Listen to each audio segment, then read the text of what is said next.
जी अस्सलाम वालेकुम दोस्तों, साइंसदानों के एक ग्रोह ने 5 बंदरों को एक पिंजरे में बंद किया। इस पिंजरे में उन्होंने एक सीढ़ी और उसके ऊपर कुछ केले भी रखे।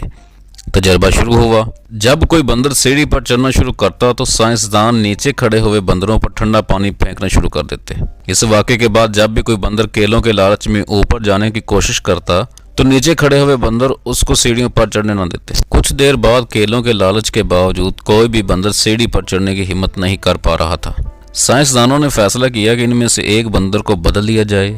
पहली चीज़ जो नए आने वाले बंदर ने की वो सीढ़ी पर चढ़ना था, लेकिन फौरन ही उससे दूसरे बंदरों ने मारना शुरू कर दिया। कई दफ़ा पिटने के बाद नए आने वाले बंदर ने हमेशा के लिए तय कर लिया कि वो सीढ़ी पर नहीं चढ़ेगा, हत्ता कि उसे मालूम नहीं कि क्यों। साइंसदानों ने एक और बंदर तब्दील किया और उसका भी यही हश्र हुआ। और मज़े की बात यह है कि उससे पहले तब्दील होने वाला बंदर भी उसे मारने वालों में शामिल था। इसके बाद तीसरे बंदर को तब्दील किया गया और उसका भी यही हश्र हुआ, यानी उसकी भी पिटाई की गई।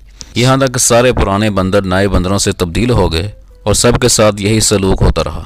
अब पिंजरे में सिर्फ नए बंदर रह गए जिस पर कभी साइंसदानों ने पानी नहीं बरसाया, लेकिन फिर भी वो सीढ़ी पर चढ़ने वाले बंदर की पिटाई करते। अगर ये मुमकिन होता कि बंदरों से पूछा जाए कि तुम क्यों सीढ़ी पर चढ़ने वाले बंदरों को मारते हो, यकीनन वो जवाब देंगे कि हमें नहीं मालूम, हमने तो सबको ऐसे ही करते देखा। तो अब आप सोचने की बात यह है कि हम भी कहीं ऐसा तो नहीं कर रहे।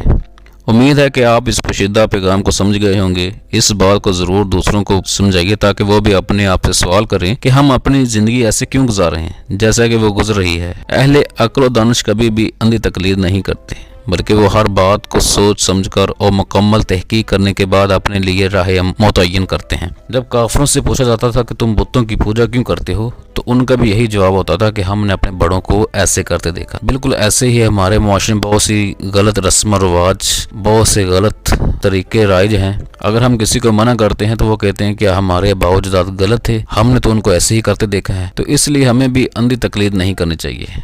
अपनी सोच और अक्ल के मुताबिक कुरान और हदीस की रोशनी में काम करना चाहिए। उम्मीद है कि आप बात को समझ गए होंगे। अगर वीडियो अच्छी लगी तो आप चैनल को सब्सक्राइब, वीडियो को लाइक और शेयर ज़रूर करें। शुक्रिया।